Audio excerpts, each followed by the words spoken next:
Hello students, in previous class we have solved some numericals related with speed and average speed. Now speed. How can we measure speed of any vehicle? We can measure speed by speedometer. Speed can be measured by speedometer and distance can be measured by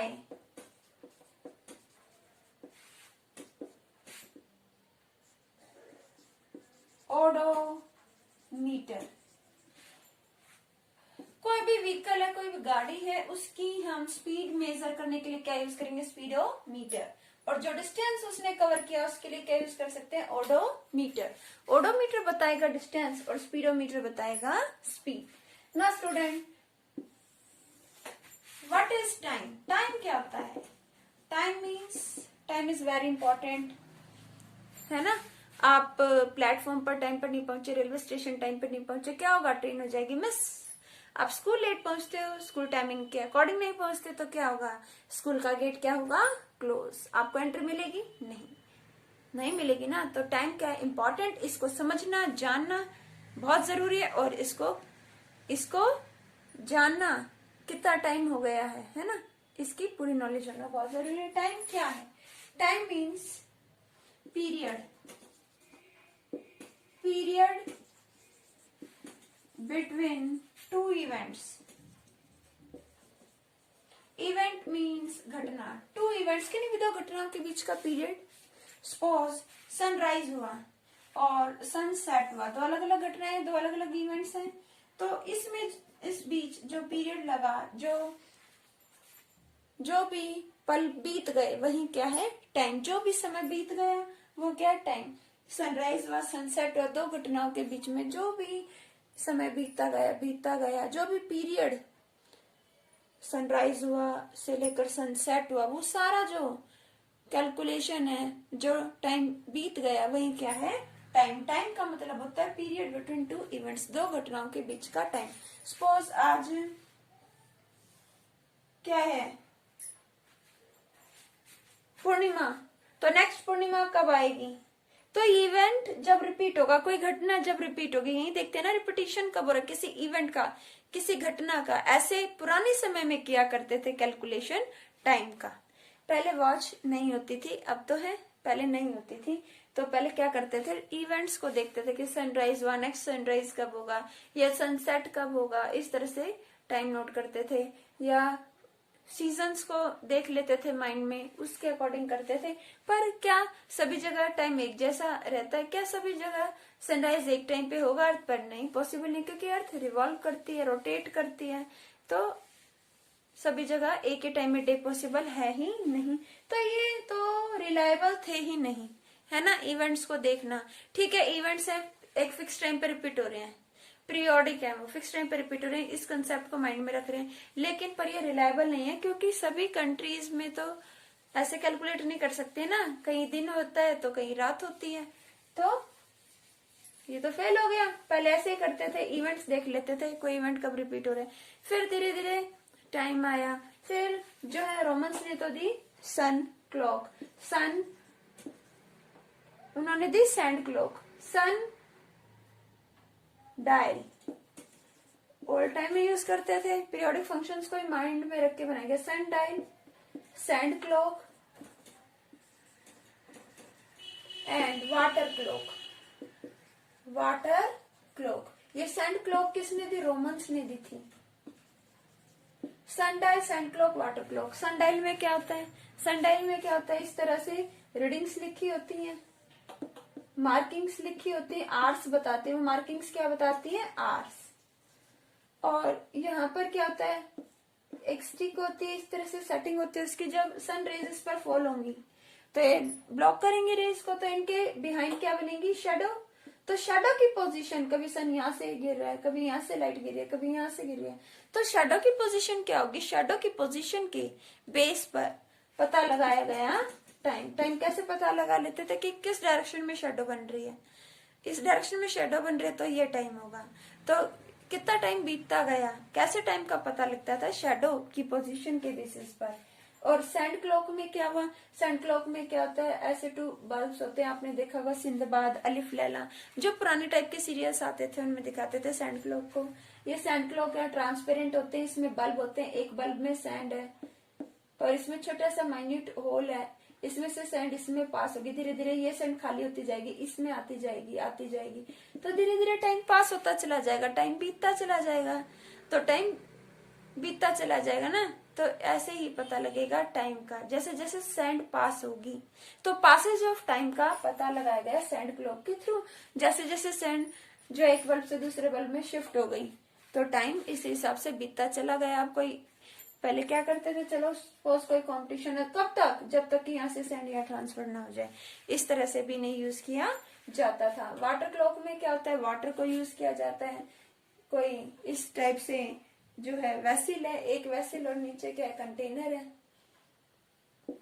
इस तरह दिखा दो vessel, ये vessel है, इसमें water है, धीरे धीरे इसका वाटर क्या होगा, इसमें से पास होकर इस कंटेनर में आएगा, तो वाटर पास होता गया, वाटर की पासेज से टाइम की पासेज का पता लगाया गया कि देखो एक वेसल से दूसरी वेसल में, एक वेसल से दूसरी वेसल में वाटर पास हो रहा है, जैसे जैसे टाइम बीतता जा रहा है, पासेज हो रहा है टाइम का, तो वाटर पास हो रहा है, तो वाटर की पासेज को देखते हुए, इस फंक्शन को रिपीट होते हुए देखते हुए जो है टाइम का पता लगाया जाता था। ये आपकी बुक्स में भी गिवन है, देखो sundial, sand clock, water clock. Sundial में देखो इसके ऊपर सनलाइट पड़ेगी तो शेडो कास्ट होगी, शेडो की पोजीशन के बेसिस पर, ये देखो ये आपको दिख रही है मार्किंग्स लिखी हुई हैं, इनसे क्या पता लगता है, इनसे पता लगता है शेडो की पोजीशन का, उसी के बेसिस पर टाइम का पता लगाते हैं। और सैंड क्लॉक में देखो एक बल्ब से दूसरे बल्ब में सैंड पास हो रही है, तो जैसे जैसे सैंड पास होगी टाइम भी पास होता जाएगा, है ना, टाइम भी तो बीत रहा है। ऐसे यहाँ एक वेसल से दूसरी वेसल में वाटर पास हो रहा है, ऐसे ले लो या वैसे ले लो, तो इस पर भी मार्किंग्स लिखी हुई, रीडिंग्स लिखी हुई, तो वाटर का लेवल इसमें वेसल में से कम होता चला जाएगा, नीचे जो कंटेनर्स में बढ़ता जाएगा जैसे जैसे टाइम पास होता चला जाएगा। तो पहले टाइम पे इस तरह का जो है इवेंट्स का रिपीटिशन माइंड में रखकर टाइम को मेजर किया जाता था। उसके बाद क्या हुआ, 17th सेंचुरी, धीरे धीरे क्या हुआ, पेंडुलम का कंसेप्ट आया। इन सब में एक चीज कॉमन है कि इवेंट्स का रिपीटिशन हो रहा है और इसको बोलते हैं पीरियोडिक, है ना, पीरियोडिक मीन्स जो फिक्स टाइम के बाद रिपीट हो, है ना। इसके बाद क्या हुआ, पेंडुलम, पेंडुलम का कंसेप्ट आया, सिंपल पेंडुलम, सिंपल पेंडुलम, इसको किसमें यूज किया जाता है, पेंडुलम क्लॉक होती है उनमें, पेंडुलम क्लॉक। और ये पेंडुलम क्लॉक, ये कंसेप्ट दिया किसने,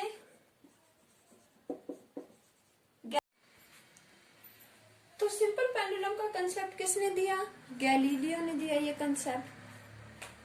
क्या करते हैं सिंपल पेंडुलम में, होता क्या है, एक मेटल की बॉल होती है, एक फिक्स्ड स्पॉट,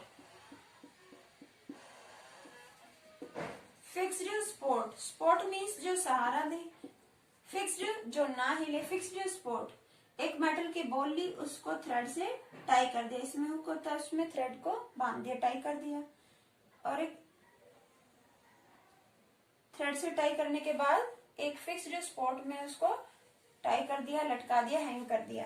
ये मेटल की बॉल है, मेटालिक बॉल, इस बॉल को कहते हैं Bob, this metallic ball is called Bob, इसका नाम है बॉब, ठीक है। और ये क्या, फिक्स्ड स्पॉट, और ये क्या है, थ्रेड, दिस इज थ्रेड। बेटा ये रेस्ट की पोजीशन में है, मूव तो नहीं कर रहा, मान लो मूव नहीं कर रहा, इस पर कोई फोर्स नहीं लगा, ये क्या रेस्ट की पोजीशन, किस पोजीशन में है, रेस्ट की पोजीशन में है। और इस पोजीशन को मीन पोजीशन भी कहते हैं, mean position, mean position, rest की position means mean position, position of rest, और we can say mean position. अगर इस पर फोर्स अप्लाई करेंगे, देखो आप झूले पे झूलते हो, वो रस्सी वाला झूला याद है, आप झूलते थे ऐसे बैठकर, है ना, तो मान लो अगर फोर्स अप्लाई किया तो पेंडुलम क्या होगा, मूव करेगा ऐसे, और ऐसे भी आएगा, आएगा कि नहीं आएगा, है ना, इस तरह से मूव करेगा पेंडुलम।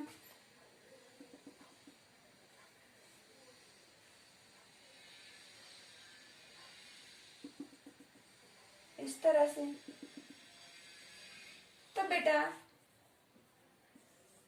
ये क्या मीन पोजीशन, और फोर्स अप्लाई करने पर ये जो ऊपर गया नीचे आया, फिर ऊपर गया नीचे आया, ये क्या है? झूला झूलते ऊपर आ रहे हो, कितनी ऊपर आ रहे हो, कितनी ऊंचाई पर आ रहे हो, क्या हो गई? Extreme position, extreme position. ठीक, ऐसे ये भी क्या हो गई? Extreme position, extreme position. जहाँ रेस्ट कर रही है बॉल, बॉब रेस्ट कर रहा है, मीन पोजीशन, रेस्ट की पोजीशन। और जब फोर्स अप्लाई करे हाइट पर जा रहा है तो ये पोजीशन क्या हो गई? Extreme position. ऐसे ये क्या हो गई? Extreme position. इतना क्लियर है? देखो हमने एक मेटल की बॉल ली, उसको थ्रेड से टाई किया, एक फिक्स स्पॉट से उसको लटका दिया, तो अब ये रेस्ट में बिल्कुल रुकी हुई है, ये इसकी मीन पोजीशन है। जब फोर्स लगाओगे, ताकत लगाओगे तो मूव करेगा, ये कितनी हद तक, कितनी ऊपर जाएगा, कितनी हाइट तक, तो वो पोजीशन क्या होगी? एक्सट्रीम। फिर इस डायरेक्शन में, बैकवर्ड डायरेक्शन में भी ऊपर जाएगा, कितना ऊपर जाएगा, वो होगी एक्सट्रीम पोजीशन। अच्छा एक बात देखो, जो ये मीन पोजीशन थी इससे कितना ऊपर गया, कितनी हाइट पर गया, कितना ऊंचा गया, इस चीज को बोलते हैं एम्पलीट्यूड। क्या बोलते हैं? एम्पलीट्यूड। नाम दे देते हैं पोजीशन ए, ये क्या बॉल की पोजीशन बी, और ये position C, position A, position B, position सी, इस तरह से पोजीशंस के हमने नाम दे दिए।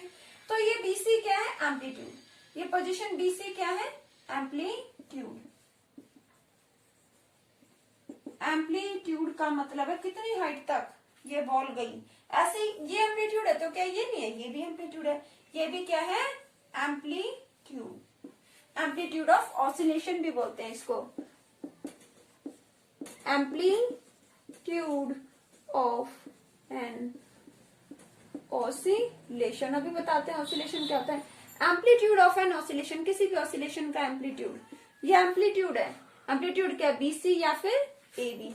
बीसी भी एम्पलीट्यूड है और एसी भी क्या? एम्पलीट्यूड। बीसी भी एम्पलीट्यूड, एसी भी एम्पलीट्यूड। यानी मीन पोजीशन से कितना ऊपर गया, मीन पोजीशन और एक्सट्रीम पोजीशन के बीच का जो गैप है, ये जो डिस्टेंस है, ये क्या है? एम्पलीट्यूड। इसको हम क्या कहते हैं? एम्पलीट्यूड।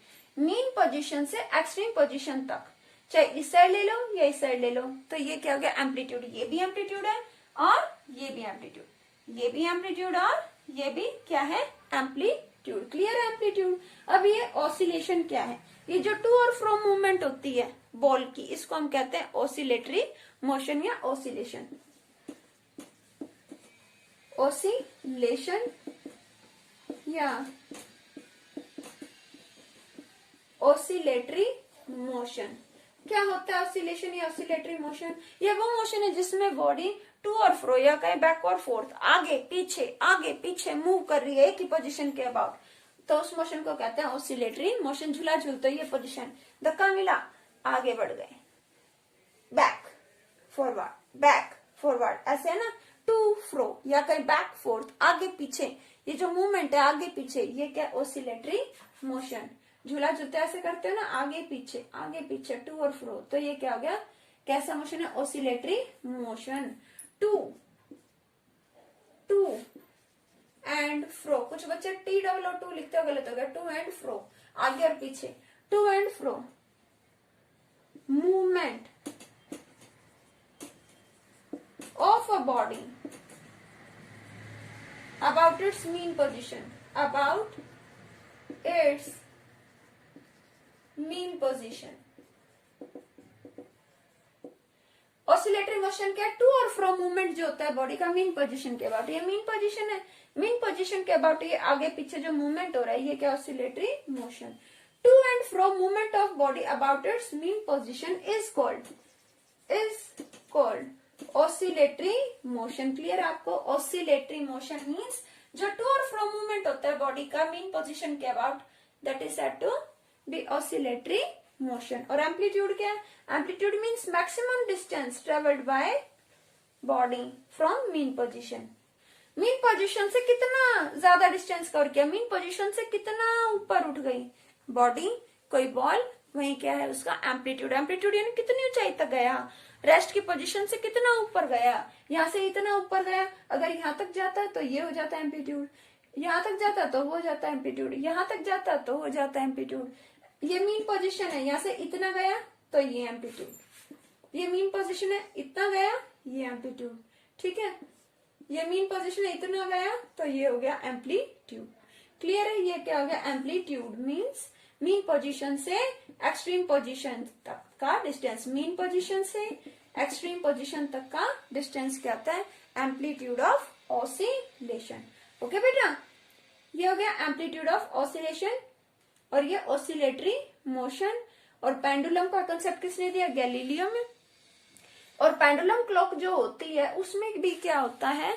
जो पेंडुलम क्लॉक होती है उसमें जो पीरियोडिक मूवमेंट्स हैं, जो फिक्स टाइम के बाद मूवमेंट्स होती हैं, जो इवेंट्स रिपीट होते हैं, उन सबको कंट्रोल करता है पेंडुलम। कौन कंट्रोल करता है? पेंडुलम। फिर उसके बाद आई रिस्ट वॉच हो गई, एटॉमिक क्लॉक, रिस्ट वॉच और atomic clock. Atomic clock, quartz आपने सुना होगा, क्वार्ट्ज मिनरल है, क्वार्ट्ज की वॉच। और क्वार्ट्ज वॉच में क्या होता है? क्वार्ट्ज। क्वार्ट्ज वॉच में क्या होता है? क्वार्ट्ज। और क्वार्ट्ज क्या करता है? पीरियोडिक मूवमेंट्स को कंट्रोल करता है। क्वार्ट्ज क्या करता है? कंट्रोल करता है किसको? पीरियोडिक। पीरियोडिक मीन्स जब फिक्स टाइम के बाद मूवमेंट्स होते हैं उन्हें कंट्रोल करता है। क्वार्ट्ज कंट्रोल करता है पीरियोडिक मूवमेंट्स को, पीरियोडिक मूवमेंट्स को। अच्छा, ये जो एटॉमिक क्लॉक होते हैं, क्लॉक होते हैं, रिस्ट वॉच होती है, देखते हैं उसमें मिनट, आवर, सेकंड के लिए अलग अलग निडल्स हैं और वो फिक्स टाइम के बाद रिपीट होते हैं। सेकंड वाली निडल कितना फास्ट मूव करते हैं, फिर उससे ज्यादा टाइम लेते हैं मिनट वाली निडल और उससे भी ज्यादा टाइम लेते हैं आवर वाली निडल। तो वहां भी क्या है? पीरियोडिक मोशन हो रहा है, वहां इवेंट्स रिपीट हो रहे हैं एक पर्टिकुलर टाइम के बाद, है ना। तो वहां पर भी क्या हो रहा है? इन मूवमेंट्स को कंट्रोल किया जा रहा है। तो इंडिया में तो क्या है? हमारी नेशनल फिजिकल लैब। इंडिया की बात करते हैं, इंडिया में टाइमिंग्स की जो ड्यूटी है, टाइम का पूरा मेंटेनेंस है, वो कौन करता है इंडिया में? National physical lab. National India में जो टाइम कीपिंग सर्विसेज है वो मेंटेन करते हैं नेशनल फिजिकल लैब। अभी आपने पढ़ा national physical lab time keeping services provide करते हैं। हम सब न्यूज भी देखते हैं, आप देखते हो ना कि कई बार वॉच खराब हो जाते तो आप वहां से आप टैली कर लेते हो टाइम। तो टाइम कीपिंग सर्विसेज प्रोवाइड करते हैं इंडिया में नेशनल फिजिकल लैब। पूरी कंट्री में जो टाइम कीपिंग सर्विसेज के लिए जाना जाता है वो कौन है? USA, United state of America. पूरी वर्ल्ड में यूएसए को जाना जाता है बेस्ट टाइम कीपिंग सर्विसेज के लिए। तो इन्होंने क्या किया गया? टाइम कीपिंग सर्विसेज प्रोवाइड की। वहां पर कौन है जो टाइम कीपिंग सर्विसेज को मेंटेन करता है? यूएसए में, अमेरिका में, यूनाइटेड स्टेट ऑफ अमेरिका में national institute, national institute of standard and technology, standard and technology, ठीक है। ये टाइम कीपिंग सर्विसेज प्रोवाइड करते हैं। एक और इम्पोर्टेंट टर्म है स्टॉप वॉच। स्टॉप वॉच ये क्या करते हैं? जैसे वॉच में सेकंड्स में देखते हैं ना, सेकंड वाली नीडल मेजर कर देती है। स्टॉप वॉच में जो टाइम है वो 1 सेकंड का भी 1/10 मेजर किया जा सकता है। स्टॉप वॉच मेजर कर सकती है 1/10 ऑफ अ सेकंड, यानी 1 सेकंड का भी 10वां हिस्सा, 10th part stop watch major कर सकते हैं। Stop watch can measure 1/10 of a second, 1 second का 1/10 पार्ट, 1/10 इतना हिस्सा मेजर कर सकते हैं स्टॉप वॉच। इसको यूज किया जाता है, ये आपको स्पोर्ट्स में भी दिखाई देगी, ये आपको लैब्स में भी दिखाई देगी। अभी पेंडुलम का ही हम केस कर रहे थे। पेंडुलम है वो ऑसिलेटरी मोशन होता है, उसमें आपने पढ़ा ये क्या है? Mean position. ये दोनों क्या हो गई? Extreme position, extreme position. ये बॉब है, मीन से एक्सट्रीम पे गया, ये पोजीशन बी थी। This is A and this is C, A B C, A B C. A से सी पर गया बॉब, देन सी से अगेन ए पर आया। तो जो टाइम इसमें लगा उसको बोलते हैं time period, time period of an oscillation. Time period को कैपिटल टी से डिनोट करते हैं और इसके ऐसा यूनिट क्या है? सेकंड। ऐसा यूनिट क्या होती है टाइम पीरियड की? सेकंड। टाइम की ऐसा यूनिट क्या होती है? सेकंड। देखो टाइम को मिनट में मेजर कर सकते हैं, आर में मेजर कर सकते हैं, सेकंड में। अगर टाइम कम है तो किस में मेजर करोगे, सेकंड में। अगर बहुत ज्यादा है तो आर में मेजर करोगे, आर मिनट सेकंड। लेकिन ऐसे यूनिट क्या रहेगी टाइम की, हमेशा सेकंड।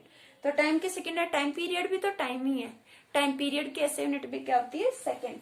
टाइम पीरियड की स्टैंडर्ड इंटरनेशनल यूनिट क्या होती है, सेकंड। किसी भी oscillation, oscillation means oscillatory motion जो हो रहा है, उसका टाइम पीरियड क्या होगा, time period of an oscillation, एक ऑसिलेशन का टाइम पीरियड क्या होगा, एक ऑसिलेशन यानी एक चक्कर, यहाँ से बॉल गई और वापस आई, इसमें जो टाइम लगा दैट इज टाइम पीरियड। फिर से बताती हूँ, टाइम पीरियड मीन्स बॉल यहाँ से यहाँ गई देन वापस आई।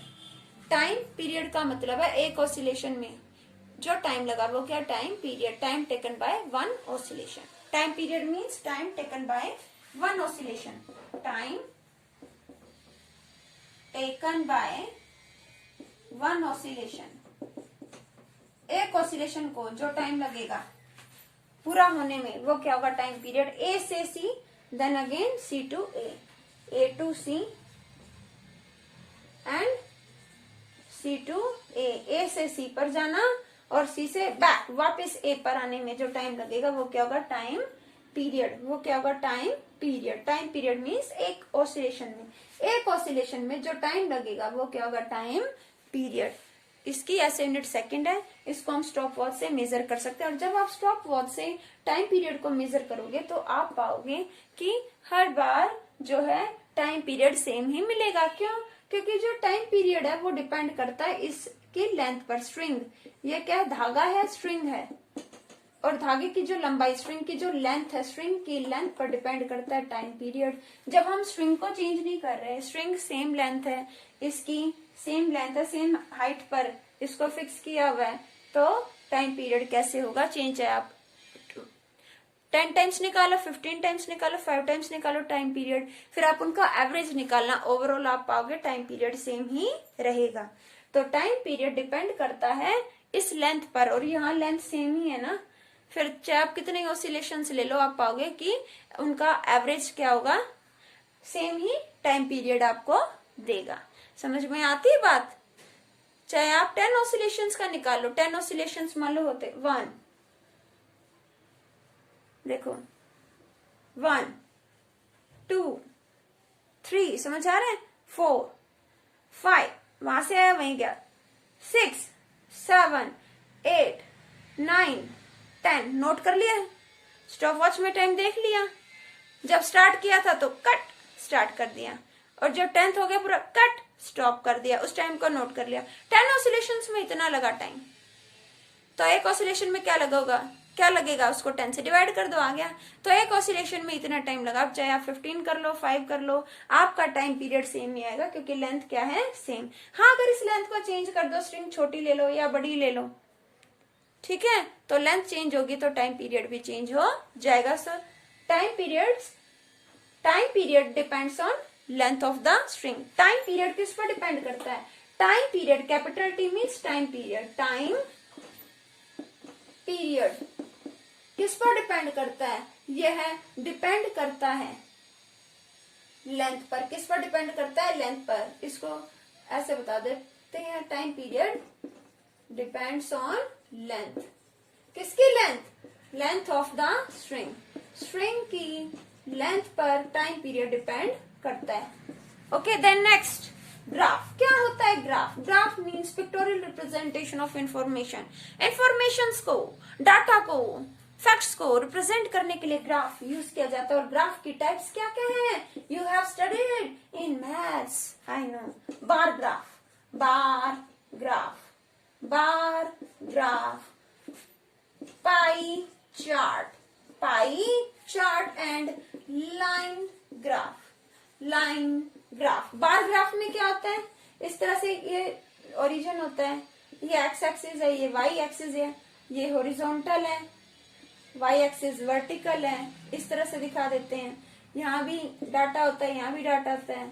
सपोज यहाँ पर आपकी बुक में दिया हुआ स्टूडेंट्स हैं, नंबर ऑफ स्टूडेंट्स हैं, और इस साइड हमने दिखा दिया mode of transport. Mode of transport, students कैसे जाते हैं अपने स्कूल, कुछ बस से जा रहे हैं, कुछ कार से जा रहे हैं, सपोज बस से जाने वाले कितने हैं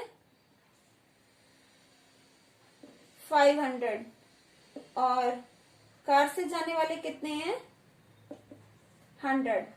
ठीक है, कार से जाने वाले 100, बस से जाने वाले 500। तो इस ग्राफ को देखते हैं इंफॉर्मेशन मिलते हैं। तो ये आप कर चुके हो। पाई चार्ट में सपोज हम एटमॉस्फेयर को ले लें, एटमॉस्फेयर में 78% कौन है, 78% क्या है, नाइट्रोजन गैस है।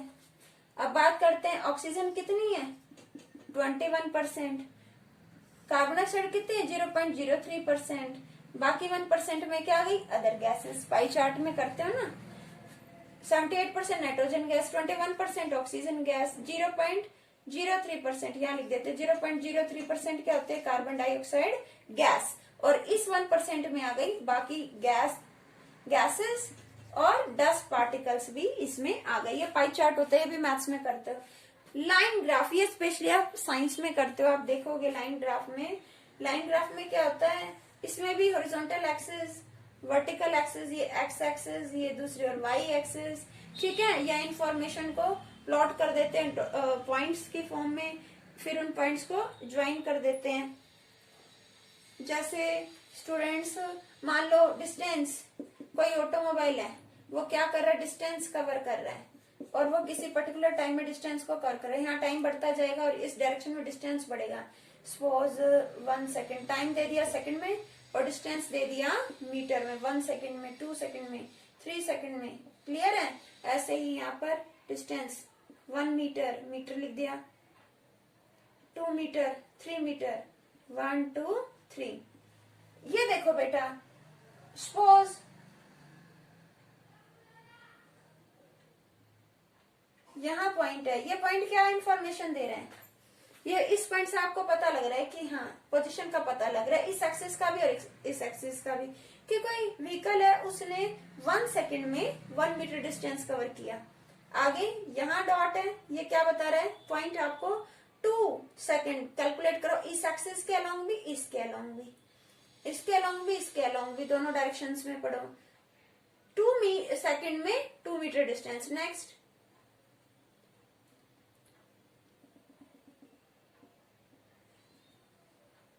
3 सेकेंड्स में 3 मीटर डिस्टेंस कवर किया। अब इन पॉइंट्स को प्लॉट कर दो, इन पॉइंट्स को ज्वाइन कर दो, तो ये क्या आ गया आपके पास, एक स्लोप आ गया। इस लाइन को क्या बोलते हैं, स्लोप। क्या है ये, slope. This line is called slope. ठीक है, स्लोप। ये मैथ्स में क्या होगा, आपने स्लोप, ये स्लोप क्या है, ये बोथ डायरेक्शंस के बारे में इंफॉर्मेशन दे रहा है। स्लोप स्लोप जो है इन दोनों डायरेक्शंस के बारे में इंफॉर्मेशन दे रहा है, टाइम के बारे में और डिस्टेंस के बारे में। अब इसका कोई भी पॉइंट कंसिडर करो, ये पॉइंट, इस पॉइंट यानी जब गाड़ी यहाँ इस पोजीशन तक पहुंची तो 1 सेकेंड उसने टाइम लिया था और 1 मीटर डिस्टेंस कवर किया। जब इस पॉइंट पे आ गई तो 2 सेकेंड में 2 मीटर कवर किया। इस पॉइंट पर आ गई 3 सेकेंड में 3 मीटर कवर किया। तो ये स्लोप क्या कर रहा है, इन डायरेक्शंस के बारे में इंफॉर्मेशन दे रहा है। ये हॉरिजॉन्टल एक्सिस और ये वर्टिकल एक्सिस, या कम हॉरिजॉन्टल लाइन, वर्टिकल लाइन, दोनों के बारे में इंफॉर्मेशन देता है। स्लोप को फाइंड आउट कैसे करते हैं, वाई एक्सिस पर जो रीडिंग है अपॉन में एक्स एक्सिस पर जो रीडिंग है। ठीक है, वाई एक्सिस का इवेंट अपॉन में एक्स एक्सिस का इवेंट। स्लोप कैसे निकालते हैं, how to find out slope, किसी भी लाइन का स्लोप। ये एक लाइन है, slope of a line, slope of a line. ये स्लोप क्या चीज है, ये स्लोप एक नंबर ही तो है, स्लोप एक नंबर है, और वो नंबर क्या करता है, दोनों एक्सिस के बारे में, डायरेक्शंस के बारे में इंफॉर्मेशन देता है। वर्टिकल एक्सिस और हॉरिजॉन्टल एक्सिस, इनके बारे में बताता है। ठीक है, निकालते कैसे इस नंबर को, स्लोप को कैसे निकालते हैं, value on Y axis upon में वैल्यू ऑन एक्स एक्सिस, या event on Y axis upon event on X axis. Value क्या दो, value on Y axis upon में value on X axis. Suppose हम यहाँ पॉइंट बना देते हैं, ये ए पॉइंट, ये बी पॉइंट और C point. Suppose point A consider कर लिया, पॉइंट ए की बात हो रही है, तो पॉइंट ए पर कितना डिस्टेंस 1 है ना, या 1, और मीटर में डिस्टेंस 1 मीटर। और टाइम की बात करें, ए पॉइंट पर 1 सेकेंड, 1/1 कितना हो गया, 1 हो गया, 1 मीटर पर सेकेंड। ये तो स्पीड भी आ गई। जानते हो ना स्पीड क्या होता है, डिस्टेंस अपॉन में टाइम। स्पीड क्या होती है, डिस्टेंस अपॉन में टाइम, ये होती है ना स्पीड। तो ये स्लोप भी आ गया और ये स्पीड भी आ गई। ठीक है, ऐसे ही आप सी पॉइंट निकाल सकते हो। यहाँ पर डिस्टेंस 3 मीटर और टाइम 3 सेकेंड, 3/3 1 ही आ जाएगा। देखो ये आ गई speed at point A point पर स्पीड, और at point P two means point, at point कौन सा point, at point C point पर स्पीड क्या होगी। सी पॉइंट पर देखो, सी पॉइंट के सामने दोनों को पढ़ डालो। सी के कोरस्पॉन्डिंग डिस्टेंस कितना है, वाई एक्सिस पर 3 मीटर, कितना है 3 मीटर, दिख रहा है ये आपको 3 मीटर। देखो डिस्टेंस किसमें है, मीटर में, ये 1 ये 2 ये 3 सबको दिख रहा है ना, इस डायरेक्शन में बढ़ रहा है। तो डिस्टेंस है 3 मीटर और टाइम है 3 सेकेंड। वाई एक्सिस पर वैल्यू है 3 मीटर और एक्स एक्सिस पर क्या है 3 सेकेंड, मीटर पर सेकेंड। 3 से 3 कट गया, 1 मीटर पर सेकेंड। ये क्या, हर एक पॉइंट पर स्पीड सेम आ रही है, हर एक पॉइंट पर वैल्यू सेम आ रही है, यानी स्पीड सेम आ रही है। और आपने पढ़ा था अगर स्पीड सेम है तो कौन सा मोशन है, यूनिफॉर्म मोशन। कैसा मोशन है, यूनिफॉर्म मोशन। यूनिफॉर्म मोशन में क्या होता है, body covers same distance in same time, या equal distance in equal time. Equal time में इक्वल डिस्टेंस कवर करेगी, हर एक सेकंड में हर एक मीटर वो कवर करेगी। 1 सेकंड में 1 मीटर डिस्टेंस कवर करेगी, 1 मीटर पर सेकंड, यानी हर सेकंड पर मीन्स हर 1 मीटर पर सेकंड, हर सेकंड में 1 मीटर डिस्टेंस कवर करेगी। तो ये क्या गया, यूनिफॉर्म मोशन का ग्राफ कैसे, कैसी लाइन है, स्ट्रेट लाइन। कैसा ग्राफ होता है, straight line. Straight line graph भी बोलते हैं इसको, स्ट्रेट लाइन ग्राफ। ये कैसा ग्राफ है, स्ट्रेट लाइन ग्राफ। और डिस्टेंस और टाइम के बीच में बना है तो इसको हम डिस्टेंस टाइम ग्राफ भी कहते हैं। डिस्टेंस, ये आगे पढ़ने वाले साइंस में, डिस्टेंस टाइम ग्राफ, इसे हम डिस्टेंस टाइम ग्राफ भी कहते हैं और straight line straight line graph भी कहते हैं। और मैथ्स में आपने पढ़ा होगा ये क्या होता है, 90 डिग्री का एंगल होता है ना मैथ्स में, और इसका हाफ कर दे एंगल का, तो ये भी पढ़ा है 90 का हाफ कितना हो गया, 45 डिग्री। तो ये क्या हो गया, 45 डिग्री।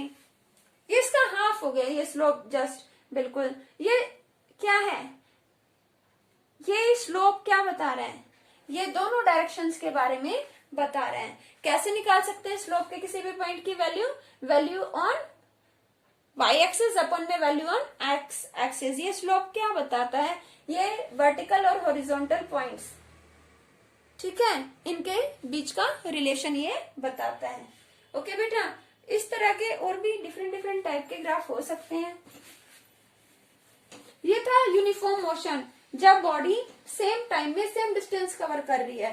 और याद है मैंने आपको बताया था नॉन यूनिफॉर्म मोशन, जब बॉडी सेम टाइम में अलग अलग डिस्टेंस कवर करे। सपोज हमने ले लिया यहाँ टाइम सेकंड में,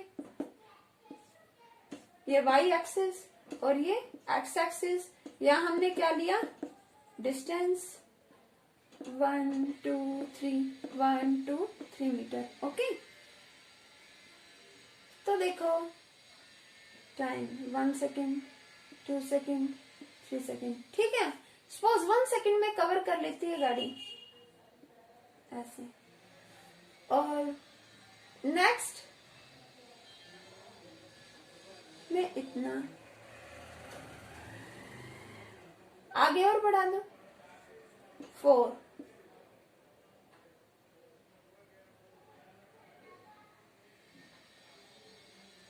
सपोज इतना 4 से भी कम, 3 और 4 मीटर के बीच का 3.5 मीटर। इस पॉइंट को देखो, इस पॉइंट से क्या इंफॉर्मेशन मिली, जरा इन पॉइंट्स को ज्वाइन कर दो। ये कैसा ग्राफ, क्या स्ट्रेट लाइन ग्राफ है, नो। क्या स्ट्रेट लाइन ग्राफ है, नो। ये कैसा मोशन है, non uniform motion. Non uniform motion, घबराना नहीं, डरना नहीं, रटना नहीं।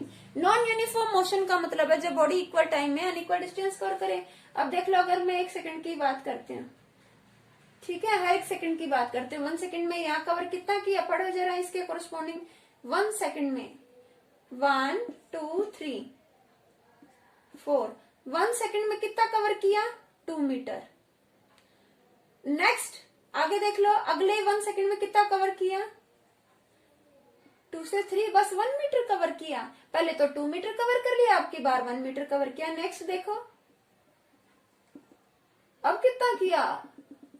0.5 मीटर कवर किया। तो इक्वल टाइम हमने लिया, लेकिन इक्वल टाइम को हमने कंपेयर किया। पहले 1 सेकंड में कवर कर लिया 2 मीटर, अब नेक्स्ट एक और सेकंड बीत गया, अब कितना कवर किया? Total 3 metre. नेक्स्ट लिया तो देख लो 3 सेकंड में कवर किया 3.5 मीटर। यहाँ 3 है, यहाँ 4, तो यहाँ 3.5 मीटर ही होगा। तो इसका मतलब कभी तो तेज चल रही है गाड़ी, कभी स्लो चल रही है, उसकी स्पीड एक जैसी नहीं है। कैसा मोशन है? Non uniform motion. यहाँ निकाल भी सकते हैं वैल्यू किसी भी पॉइंट पर, ये ए, ये बी, ये सी निकालोगे तो ये देखो यहाँ स्पीड क्या आएगी, इस पॉइंट पर स्पीड निकालोगे तो distance 2 meter, time 1 second, 2 meter पर सेकेंड आ गई स्पीड 2 मीटर पर सेकेंड। बी पॉइंट पर देख लो, डिस्टेंस 3 मीटर कवर किया और 3 मीटर डिस्टेंस कवर किया कितने टाइम में? 2 सेकेंड्स में। 3/2 यानी कि 1.5 मीटर पर सेकेंड। ये तो स्पीड कभी 2 है, कभी 1.5 है, और आगे और भी कम हो गई, तो स्पीड तो सेम है ही नहीं। नॉन यूनिफॉर्म मोशन में स्पीड सेम नहीं होती, स्पीड कांस्टेंट नहीं होती, speed is not same, speed नहीं रहेगी सेम। ये क्या है? Non uniform motion. Non uniform motion. अब चाहे ऐसे दिखा दो या ऐसे दिखा दो, जब स्ट्रेट लाइन है, यूनिफॉर्म मोशन में कैसा ग्राफ होता है? Straight line graph. कैसा होता है? Straight line graph. Equal time में बॉडी इक्वल डिस्टेंस से कवर करेगी। ये है यूनिफॉर्म मोशन, और ये नॉन यूनिफॉर्म मोशन, और ये भी क्या है? Non uniform motion. चलो एक और छोटा सा क्वेश्चन करते हैं, ग्राफ से ही ले लो। ग्राफ से हमें बहुत सारी चीजों का पता लगता है। सपोज यहाँ डिस्टेंस है और यहाँ क्या ले लिया हमने? टाइम। ये 0, ओरिजन 0 नहीं है, ये O है, O ओरिजन। ये एक्स एक्सिस, और ये दूसरा कौन सा एक्सिस है? Y axis. ठीक है, तो इस तरह से डिस्टेंस मीटर में और टाइम सेकंड में ले लिया। ठीक है, कंफ्यूज नहीं होना। 1 2 3 ऐसे 1 2 3। 2 स्टूडेंट्स हैं पर्टिकुलर टाइम में।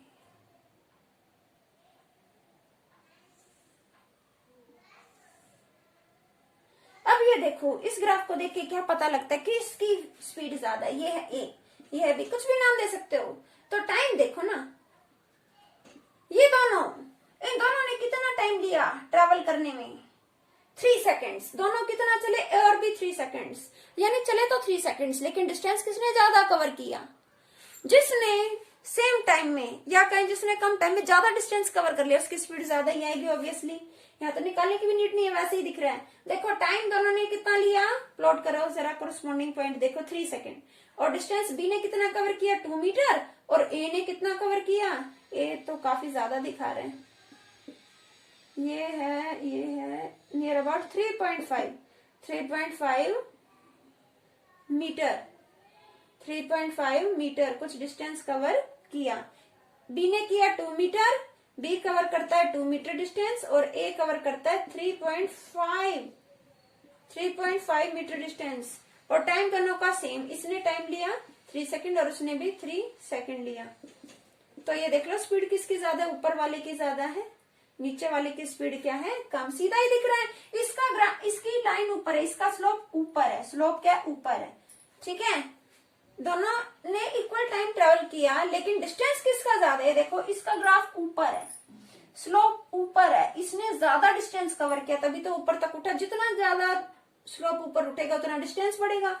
जैसे जैसे ऊपर आ रहे हैं तो क्या हो रहा है? डिस्टेंस बढ़ता जा रहा है, डिस्टेंस बढ़ता जा रहा है। तो ए की स्पीड ज्यादा, ए फास्ट है। ए क्या है? फास्ट है। ए फास्ट है और बी क्या है? स्लो। ए फास्ट है, ए की स्पीड ज्यादा है, बी स्लो है, बी की स्पीड कम है। क्योंकि देखो दोनों ने 3 सेकंड्स में, बी इसने तो सिर्फ इतना ही डिस्टेंस कवर किया। बी के सामने देखो, बी ने इतना डिस्टेंस कवर किया, जबकि ए ने इतना सारा डिस्टेंस कवर किया। I hope graphs are clear to you.